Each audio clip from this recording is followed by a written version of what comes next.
Good morning student. আজকে আমরা লম্ববৃত্তাকার শঙ্কু ক্লাস 10-এ যে অংশটা রয়েছে সেটা সম্বন্ধে জানবো। তার সূত্রগুলো কি করে এলো এবং ব্যাসার্ধ বা তির্যক উচ্চতা ওদের মধ্যে সম্পর্ক কি বা কোনটা কি, এটা সঙ্গে কিছু অঙ্ক করব।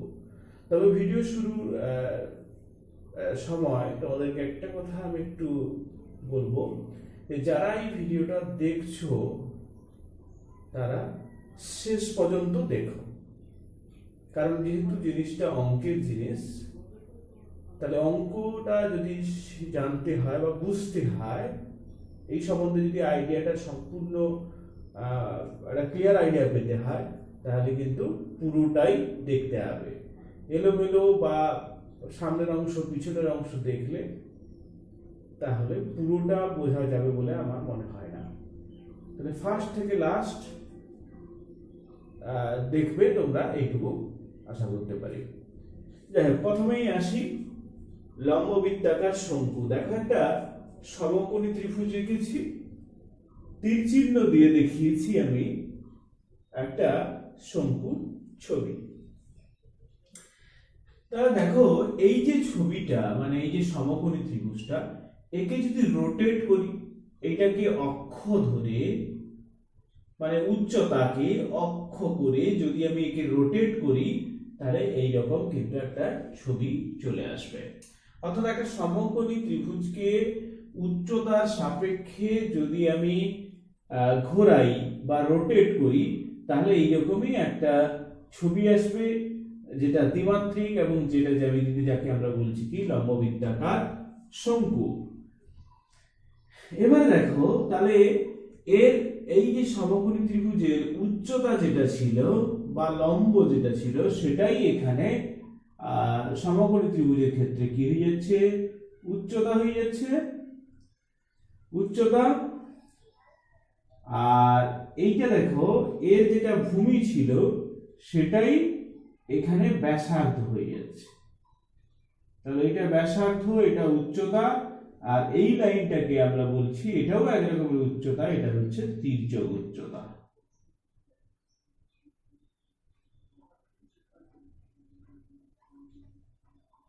তাহলে কি হলো, একটা সমকোণী ত্রিভুজকে রোটেট করে বা ঘোরালে একটা ত্রিমাত্রিক ছবি আমরা পাচ্ছি, যেটাকে আমরা বলছি লম্ববৃত্তাকার শঙ্কু।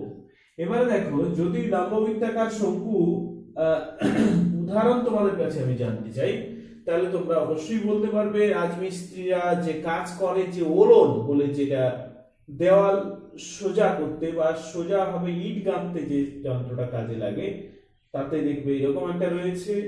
এছাড়া বরের টোপর, অথবা তুমি যে পেনটা ব্যবহার করছো, পেনের মাথার যে অগ্রভাগটা, সেটাও কিন্তু এইরকমই দেখতে, অর্থাৎ একটা শঙ্কু আকৃতির জিনিস। তাহলে কি পেলাম, তাহলে এই যে তাহলে দেখতে পাচ্ছি একটা বক্রতল রয়েছে, আর যদি ওটা নিরেট হয় তাহলে নিচে কিন্তু এই যে যেটা ভূমি, সেটা কিন্তু একটা বৃত্তাকার, ভূমিটা হচ্ছে বৃত্তাকার। তার মানে একটা বক্রতল আর একটা সমতল দিয়ে গঠিত, এবং দেখো একটা বিন্দুতে সেই বক্রতল কিন্তু মিলিত হচ্ছে আর কি। তাহলে এইরকম একটা ছবি, যার উচ্চতা হচ্ছে দেওয়া, যদি দেওয়া থাকে, যদি উচ্চতাকে আমরা এইচ বলি, এইচ একক হয়, ব্যাসার্ধ সমান আর একক হয়, এবং তির্যক উচ্চতা যেটা, তির্যক উচ্চতা এল বলা হয়, এল একক হলে, তাহলে এই তিনটার মধ্যে কি সম্পর্ক আসছে না, দেখতে পাচ্ছ সমকোণী ত্রিভুজের এইটা হচ্ছে এইচ, এটা এল, এল নয়, এটা হচ্ছে আর মানে ব্যাসার্ধ আর, আর তির্যক উচ্চতা যেটা সেটা এল। তাহলে পিথাগোরাসের নিয়ম অনুসারে আমরা জানি বা পেয়ে যাচ্ছি, তির্যক উচ্চতার বর্গ মানে L square is equal to H square plus R square. তাহলে এটা একটা সূত্র, এই সূত্রের সাহায্যে তোমাকে যদি এইচ আর দেওয়া থাকে তাহলে এল নির্ণয় করতে পারবে, যদি এল এইচ দেওয়া থাকে তাহলে 8টা নির্ণয় করতে পারবে, অর্থাৎ যে কোনো দুটো দেওয়া থাকলে তৃতীয়টা নির্ণয় করা যাবে। এরপরে আসছি লম্ববৃত্তাকার শঙ্কুর পার্শ্বতলের ক্ষেত্রফল। পার্শ্বতল মানে যেটাকে বক্রতল বলছি, নিচের অংশটা ধরা হচ্ছে না বা ধরছি না, তখন তার যে সূত্র আসছে সেটা হচ্ছে পাই আর এল বর্গ একক, যেখানে 8টা ব্যাসার্ধ, এলটা হচ্ছে তির্যক উচ্চতা। এবারে তাহলে যদি আমি নিরেট লম্ববৃত্তাকার শঙ্কু নিই, তার ক্ষেত্রে সমগ্র তলের ক্ষেত্রফল কিন্তু পাল্টে যাবে। তাহলে এই বক্রতল বা পার্শ্বতল যুক্ত নিচে যে বৃত্তাকার তল সেটা আসবে। তার মানে কি হলো, পাই আর এল প্লাস বৃত্তাকার তল, তার ক্ষেত্রফল হচ্ছে পাই আর স্কয়ার। তাহলে পাই আর কমন নিলে এটা হচ্ছে এল প্লাস আর বর্গ একক। তবে মনে রাখতে হবে, যদি ফাঁপা চোঙ হয়, ফাঁপা শঙ্কু হয়, তাহলে সেক্ষেত্রে পার্শ্বতলের ক্ষেত্রফল যা হবে সমগ্র তলের ক্ষেত্রফলও ঠিক তাই হবে। কিন্তু আমরা এখানে ধরেছি নিরেট চোঙ। নিরেট চোঙ মানে যেমন তার বক্রতল বা পার্শ্বতলের ক্ষেত্রফল রয়েছে, ঠিক নিচের দিকটা সমতল যে অংশটা রয়েছে তারও ক্ষেত্রফল থাকবে। তাহলে সেক্ষেত্রে সমগ্র তলের ক্ষেত্রফল হচ্ছে এটা, পার্শ্বতলের ক্ষেত্রফল হচ্ছে এই জিনিসটা। এবার হচ্ছে শঙ্কুর আয়তন। শঙ্কুর আয়তনের সূত্র কি? আয়তনের সূত্র হচ্ছে 1/3 পাই আর স্কয়ার এইচ ঘন একক। তাহলে যদি আর এবং এইচ আমাদের জানা থাকে, তাহলে এই তিনটে সূত্রকে কাজে লাগিয়ে আমি কিন্তু শঙ্কু সংক্রান্ত যে সূত্রগুলো, যদি পার্শ্বতলের ক্ষেত্রফল বলে, সমগ্র তলের ক্ষেত্রফল বলে, অথবা আয়তন নির্ণয় করতে বলে, ওটা নিশ্চয়ই নির্ণয় করতে পারবো।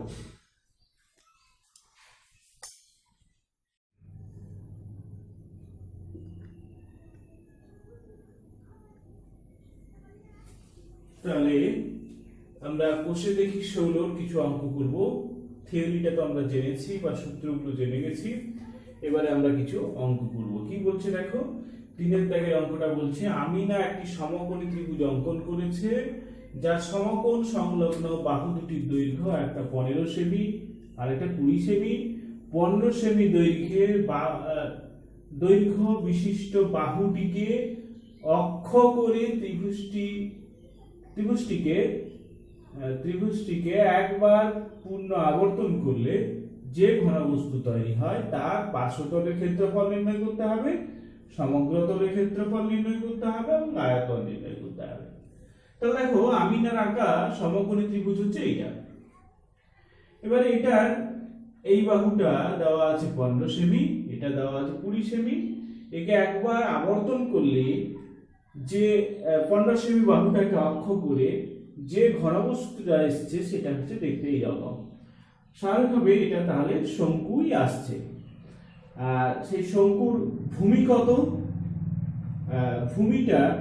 ভূমি নয়, উচ্চতাটা হচ্ছে দেখো 15, যেহেতু এই বাহুকে বাহুর সাপেক্ষে ঘোরানো হচ্ছে তাহলে এটা 15। আর এটাকে যদি ও নাম দিই, তাহলে ও থেকে এ এই অংশটা হচ্ছে 20। তার মানে ছবি থেকে ক্লিয়ার যে ও এটা তার মানে কি দাঁড়ালো, শঙ্কুর ব্যাসার্ধ। তাহলে ব্যাসার্ধ সমান হচ্ছে 20 সেমি, আর ও বি উচ্চতা, শঙ্কুর উচ্চতা সমান হচ্ছে 15 সেমি, আর তির্যক উচ্চতা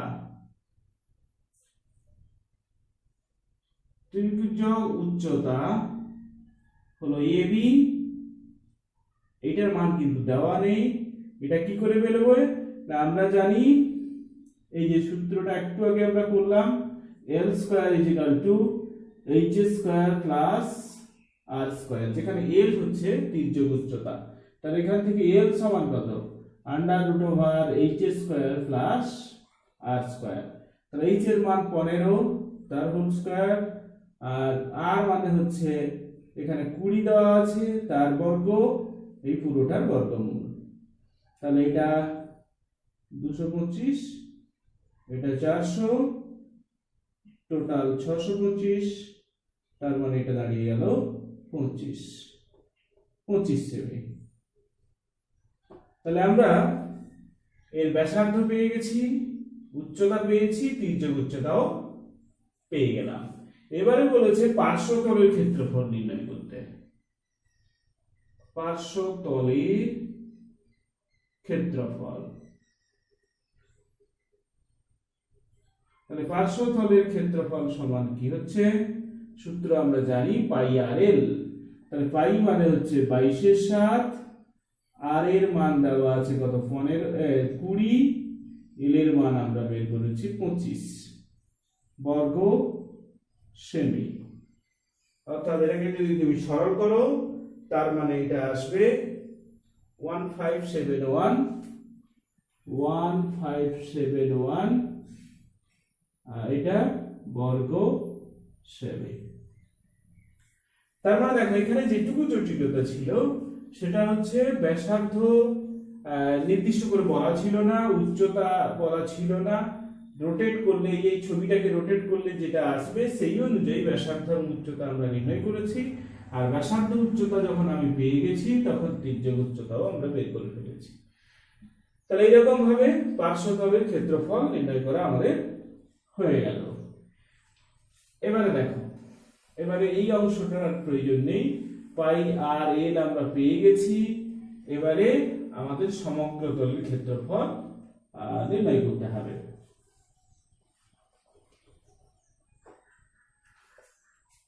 সমগ্র তলের ক্ষেত্রফল,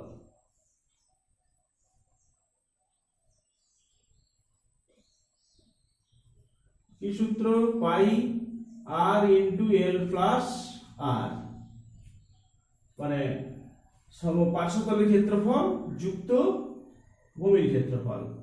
তাহলে মান বসিয়ে দাও, এটা 22/7, আর এর মান হচ্ছে 20, এল এর মান আমরা বের করেছি 25, আর তো 20।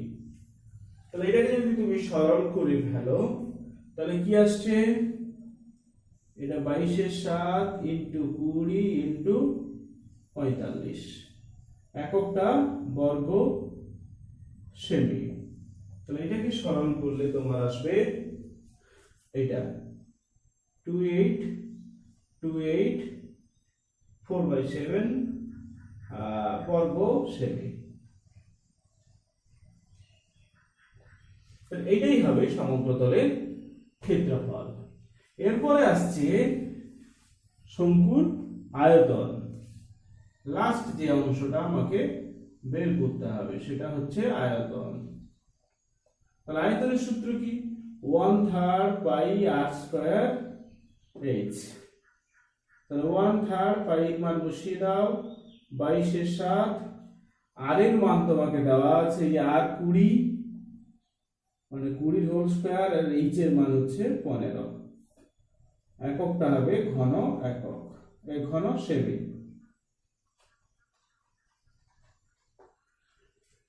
সমান, তাহলে 22 আর এটাকে হোল স্কয়ার করলে হচ্ছে 400, উপরে আর 15 আছে, আর নিচে আছে 3 ইন্টু 7, এইটা। এবার একটু কাটাকাটি করো, 3×5 = 15, তাহলে এটা কাটাকাটি হচ্ছে। তাহলে এটাকে সরল করলে যেটা আসবে সেটা হচ্ছে 4×4 4 এটা বাই 7। তার মানে তুমি লিখতে পারো, যদি মিশ্র ভগ্নাংশ করো এটা,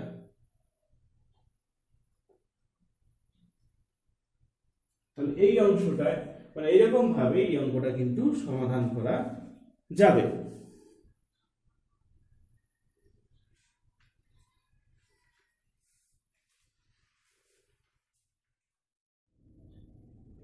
তাহলে যেটা দেওয়া আছে অঙ্কটায় দেখো, বলছে লম্ব বৃত্তাকার শঙ্কু আকৃতির একটি তাঁবু তৈরি করতে 77 বর্গমিটার ত্রিপল লেগেছে। তাঁবুটির তির্যক উচ্চতা যদি 7 মিটার হয় তাহলে তাঁবুটির ক্ষেত্রফল কত হিসেব করে লিখো। তাহলে দেখো, তাঁবু যেহেতু তৈরি করছি তাহলে তাঁবু হচ্ছে এই উপরের অংশটা দিয়েই তাঁবু তৈরি হয়, নিচে কিন্তু কোনো ত্রিপল লাগে না তাঁবু তৈরি করতে। তাহলে এই উপরের অংশ মানে হচ্ছে তাঁবুর পার্শ্বতলের ক্ষেত্রফল। তাহলে এখানে তোমাকে দেওয়া আছে ত্রিজ্যার উচ্চতা 7 সেমি, ব্যাসার্ধ আমরা ধরলাম ওটা 8, তার মানে পাই আর এল পার্শ্বতলের ক্ষেত্রফল সূত্র যেটা পাই আর এল সেইটা সমান তোমাকে দেওয়া আছে 77। এবার পাইর জায়গায় 22 এর 7 বসালাম, আর তো কোনো মান দেওয়া নেই, এল এর মান 7 দেওয়া আছে, তাহলে 7 7 কেটে গেল, তাহলে আর মানে 77/22 কাটাকাটি করো, এটা 7/2 এলো। এরপরে বলেছে ভূমির ক্ষেত্রফল।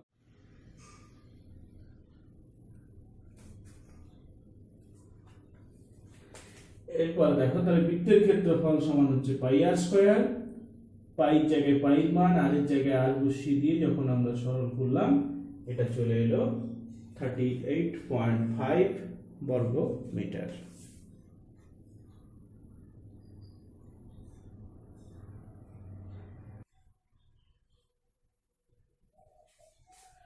তাহলে এখানে 11 দাগের যে অঙ্কটা তোমাদের বইতে আছে দেখো, বলছে শোলা দিয়ে তৈরি একটি শঙ্কু আকৃতির মাথার টোপরের ভূমির বাইরের দিকে ব্যাসের দৈর্ঘ্য।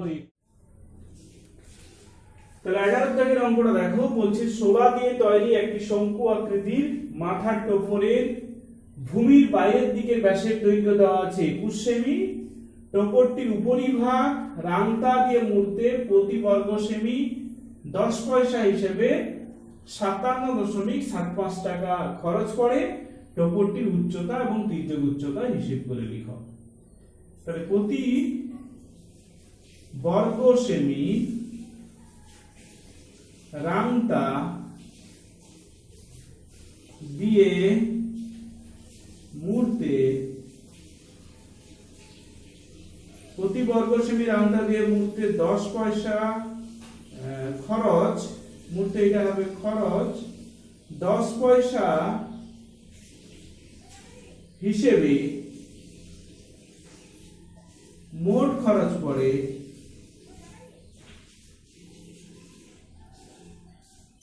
57.75 টাকা।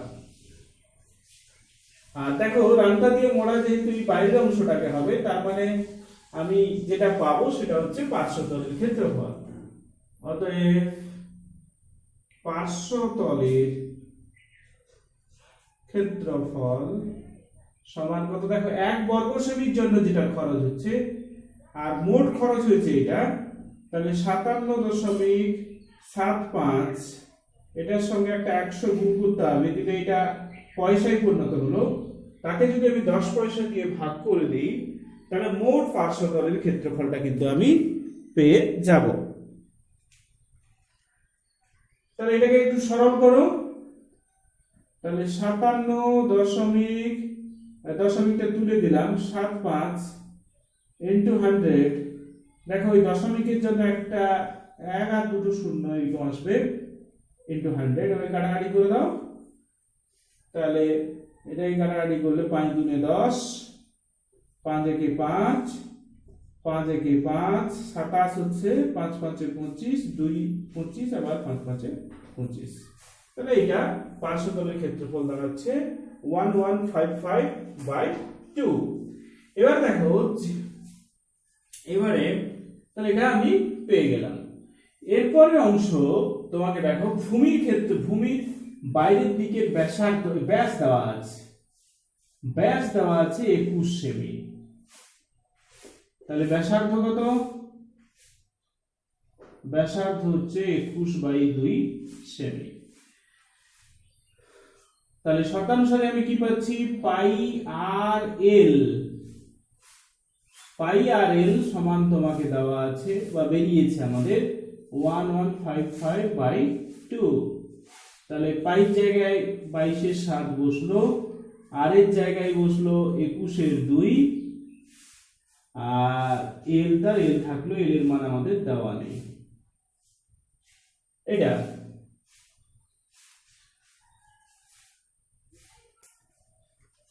তাহলে এখান থেকে এল সমান কত পাচ্ছি, 1155/2 ইন্টু, দেখো এগুলো যেগুলো হরে ছিল সেগুলো লবে চলে যাবে, 72, আর নিচে আসবে 22 ইন্টু 21। এবার একটু কাটাকাটি করতে হবে তোমাদেরকে, এবারে 7 একে 7, 7 3 21,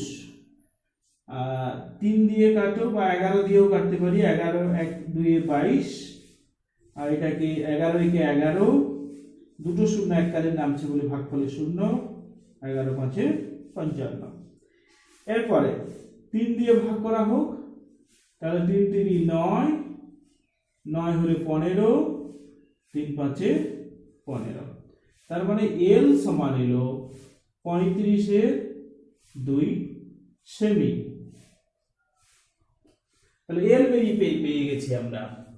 এরপরে যেটা নির্ণয় করব, তার মানে কি উচ্চতা, তির্যক উচ্চতা আমরা আগে পেয়ে গেছি। এবারে আমাদের দরকার উচ্চতা। তাহলে উচ্চতা জানি আমরা এবারে যেহেতু আমরা এই সূত্রটা জানি, L square = H square plus R square. L এর মান দেওয়া আছে 35/2, বসিয়ে দাও, এটার whole square = H square plus R দেওয়া আছে 21/2, তার হোল স্কয়ার। তার মানে H স্কয়ার = 35 এটা হোল স্কয়ার থেকে বাদ যাবে 21/2 তার হোল স্কয়ার। তার মানে a plus b a minus b যদি সূত্র লিখি, তাহলে এটা একটা আর একটা হবে এটা। তাহলে এটা সরল করলে 2, মানে 35 প্লাস 21, আর এটা 35 থেকে 21 বাদ। তাহলে 5 একে 6, 3 2 5, 56/2, আর এটা হচ্ছে 5 থেকে 1 বাদ মানে 4, আর 3 থেকে 2 বাদ মানে 1, এটাও 2। এবারে কাটাকাটি করো, 2 7 14, 2 28 56। তার মানে কত এলো? তাহলে এটাকে আমি 28টাকে এরকম লিখতে পারি, 2 × 2 × 7 × 7, অতএব h, এইখানে দেখে নাও, অতএব h সমান, তাহলে কি হবে, এদিকে বর্গ আর এদিকে মানে h স্কয়ার সমান হচ্ছে, এদিকেও দেখো, এদিকে হচ্ছে 2 স্কয়ার × 7 স্কয়ার। তাহলে h = 7 × 14, অতএব উচ্চতা সমান হলো 14 সেমি। তার মানে আমরা উচ্চতা, তির্যক উচ্চতা সবকিছুই এখানে নির্ণয় করে ফেললাম। তাহলে আপাতত যে অঙ্কগুলো বা থিওরিটা করে দিলাম, আশা করি তোমরা বুঝতে পারবে, কারণ এই অঙ্কগুলো তুলনামূলক সোজা অঙ্ক। তাহলে আজকের মতো এইটুকুই, সবাই ভালো থেকো।